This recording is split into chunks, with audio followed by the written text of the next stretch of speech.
মা, বাবা, আমি তোমাদের কুলাঙ্গার ছেলে নই। আমি আজকাল বুঝতেই পারি না কি করব, কি করে সবাইকে খুশি করব। আর বাকিদের মতো নর্মাল জীবন যাপনের কেরিয়ারের স্বপ্ন আমি দেখি না, নর্মাল কাজগুলোও পারি না। আমি এরকম আলাদা, এতে আমার কি করা? যে কাজগুলো ভালোবাসি মন দিয়েই করি। আমি অলস নই, জাস্ট এই সমাজের ছাঁচে তৈরি করা পুতুল নই। সমাজ তো সেই রাস্তাকে এবড়ো খেবড়ো আনসেফ বলে, যেই রাস্তায় তারা কোনোদিন যায়নি। আমি সেই রাস্তায় বেরিয়ে গেছি বাবা।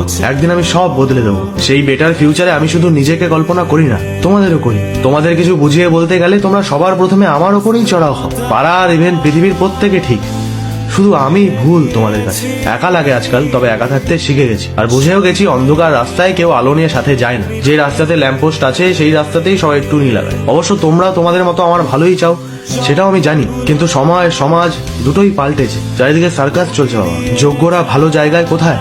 তবে সময়ের অপচয় করছি না মা, সময়ের অপেক্ষা করছি। একদিন প্রমাণ হবেই তোমরা লুজার জন্ম দাওনি। সেদিন তোমার পাড়া, তোমার সমাজ, তোমার পৃথিবীকে ডেকো আর বলো আমি তোমাদের ছেলে।